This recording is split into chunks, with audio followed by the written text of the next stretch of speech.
こんばんは、かかげでございます。本日のお題はね、専門美大行くべきなんでしょうかっていうやつですね。僕はですね、専門学校は行きましたし、編入で大学にも行っております。そして、一回就職してます。結論を出しましょう。関係がない。そもそも、イラストレーターって、絵が上手ければいいんです。イラストレーターになるには、絵が描ければいい。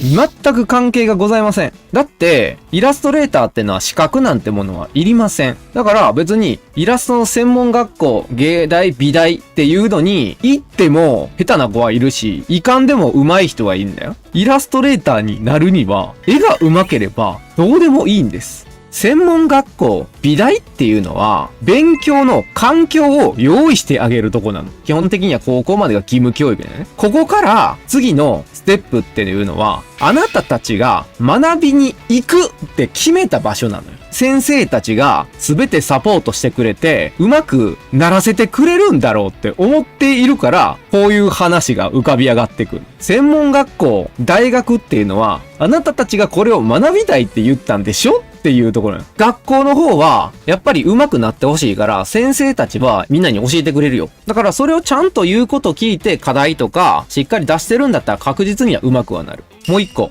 行くべきだと思う子を説明します。そもそも書いてる子だったら別に行く必要ないのよ。だけど、今無償に高校とか卒業した途端に急にクリエイティブなことがやりたいなとか、今まで全然書いてきてなかったけども、VTuber とかの活動とかを見て、ああいうのとかに感動した子とかが、俺は専門学校とかに行った方がいいと思ってる。初心者がね、上手くならないのは、行くべき方向が無限にあるからね。どれがいいのかわからないじゃない。わからない人のために先生ってのがいてん。自分が今学びたいけど何をやればいいのかわからないっていう人こそ学校に行くべきなの。あと、みんなが思ってる専門学校って予備校なのよ。専門学校やからって言って、毎日デッサンするわけでもないし、毎日油絵1枚描かなきゃいけないとか、そんなんじゃないのよ。イラストの歴史だったりとか、全般、イラストって何に使われてたのかなとか、そういう話なのよ。描く方って実はそこまで多くなくて、みんなが思ってる描くばっかりのやつって、画塾とか予備校の話をしてんだよ。で、これっていうのは、専門学校も芸大も美大も一緒。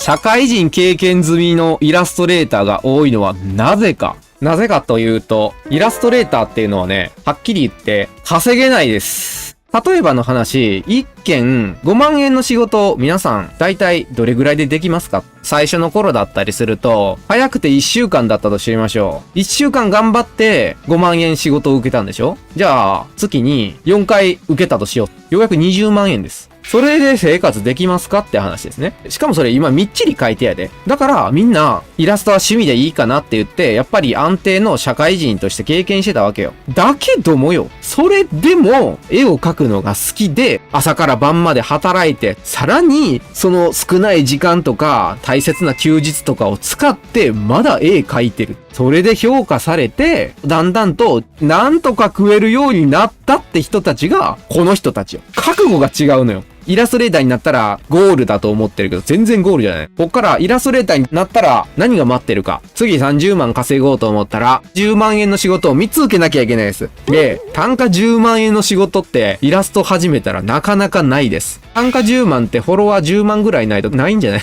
あったとしても、2、3週間かかるやつとかなるんじゃないかな。2、3週間かかるってなったら月2回ぐらいしか受けられないですね。あなたたちの収入は月20万です。月20万で生活できますかって話。みんながツイッターで見てるイラストレーターさんたち。だから余裕で40万、50万とかあるレベルの人たち。そんな人たちなんですよ。そこまでイラストを描こうって思えるぐらいの覚悟持ってるかっちゅう。大人になってもまだ絵描いてるんだって世間一般からじゃあ白い目で見られる行為だろうがやり続けててね。専門美大行くべきなのかとか、そうじゃなくて覚悟決めろよ。迷ってるっていう子は専門学校に行け。別に美術史とか興味なくて自分の作品作りとか始めてるって子は別に行く必要はない。イラストレーターになるにはどうしたらいいですか？絵が上手かったらいいんです。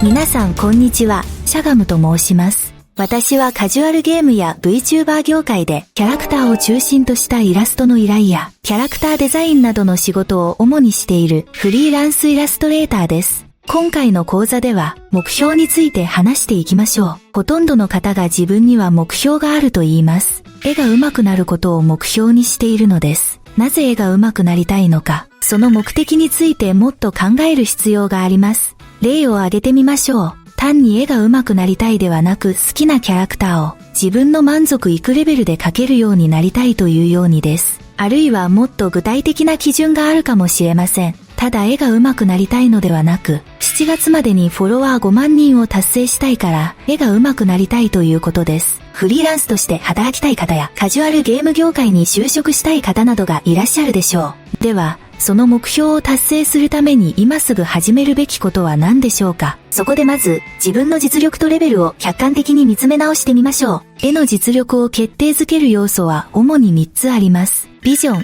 スキル、インサイトです。ビジョンとは絵を見る目、つまり観察力のことです。スキルとは線を扱う能力やツールの習熟度といった技術的な側面です。インサイトは理論的な理解です。例えば、光の原理や解剖学などの知識が含まれます。人によってこの3つの要素は異なる発達をしています。通常、多くの人はビジョンが最も高く、実力はそのビジョンの 50% 程度の場合が多いです。そのため、自分の絵が常に物足りなく感じるのです。ビジョンが低ければ自分の絵が常によく見え、欠点が見つからないように感じます。それ自体は悪いことではありませんが、実力向上が目標なら障害となり得ます。反対にスキルやインサイトが高い場合もあります。スキルが最も高い場合は、ツールをうまく扱い、たくさん描いてても早いです。しかし、観察力と理論が不足しているため、絵のクオリティにばらつきが出ます。ある絵では非常に良いクオリティを見せるのに、別の絵では急に低下する現象が現れます。つまり、技術はあるものの土台が不安定で、起伏が大きいのです。インサイトが最も高い場合は、光の原理や解剖学などの理論的な理解はできています。しかし、絵の魅力に欠け、非常に硬く感じられることが多いです。または、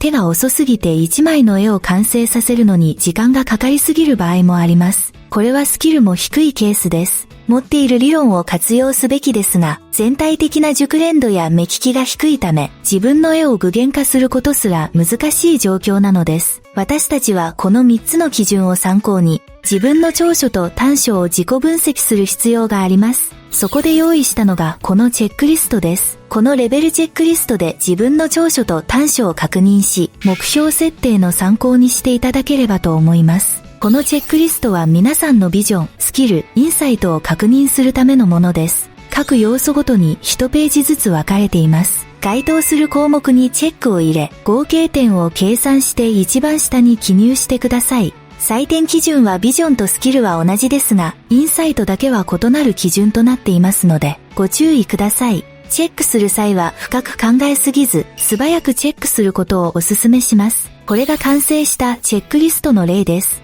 このように結果を色で表現して、自分のレベルを一目で把握してみるのがいいでしょう。40ワッ点が満点で、40点以上は専門家レベルです。この基準は絶対的なものではありません。チェックリストで長所と短所を把握したら、それをどう活用するか考える必要があります。ここでの例は、スキルが弱点でインサイトが強みの場合です。弱点を補完し、強みを強化することが重要です。デイリードローイングでスキルを磨き、映画やドラマの一言レビューを書くことでインサイトを強化します。この To-Do は短期的な目標の必要性を強調するために書いたものです。皆さんはもっと長く詳しく書いても構いません。皆さんも次回の日を決めて、定期的に自分のレベルを確認してみるといいでしょう。このチェックリストは今回の講座が終わってから試してみてください。目標を再確認できたら、これから本格的に絵の勉強を始めていきましょう。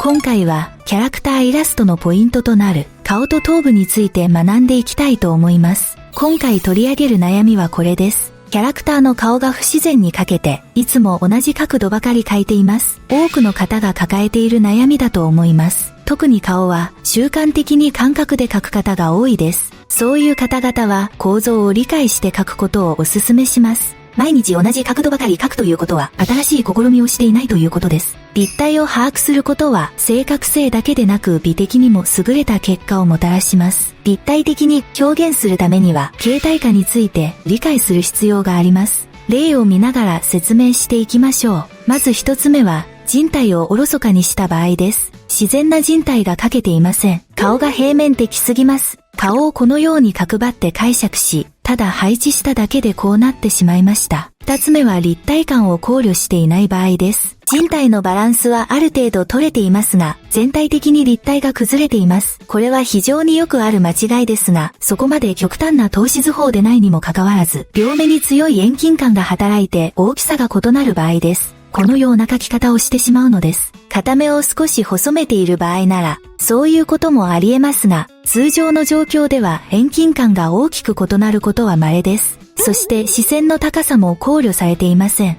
現在上から見下ろしているため、袖の内側が見えるのが正しいです。その他、骨盤と腰の部分のナーブスにも誤りがあります。横から見るとこのように見えるはずなのに、今は正面からしか見えていません。このように人体の曲線は表現できても、立体を正しく表現しないと違和感のある絵になります。この点を参考にしていただければと思います。次は髪の毛について見ていきます。髪の毛を描く際、最も多く使われる方法は、細い毛束を複数植えていく方法です。しかし、それよりも分割する方式で描く方が良いです。例示の写真で確認してみましょう。このような髪の毛を描くときに、細い束を一つずつ足していったらどうでしょうか。全体の流れが乱れ、方向性をつかみにくくなってしまいます。髪の毛は各部位ごとに流れ、ボリューム、シルエットなどを持つ形態です。だからこのように大きな束に分けることができるのです。ではデフォルメされた形を描くときはどうでしょうか。デフォルメされた形を描くときは主に前髪、後ろ髪、横髪の3つに分けます。ほとんどの髪型はこれで整理できます。このように大きな部位に分けてから細かく分けていきます。そしてその後で細かい髪の毛を足していきます。ここでのポイントは髪の毛も立体的に捉える必要があるということです。頭部の描き方の例をお見せします。先ほど申し上げた前髪、横髪、後ろ髪の区分を守って描いてみました。ハーフアップにする予定なので、耳の後ろに流れる部分まで表示し、結んだ部分と結んでいない部分も区別します。そしてそれを元に分割して付け加えていきます。ここで立体の把握について確認してみましょう。このように髪の毛がどこから始まり、どこへ流れていくのかを確認します。この場合は耳の後ろに流しました。このように前後に反転する部分まで確認するのが、立体を把握しながら髪を描く方法です。細かい髪を加え、光も少し入れて仕上げます。ここまでの説明で方法はご理解いただけたと思います。今回はここまでとし、次回はデフォルメ全般について見ていきたいと思います。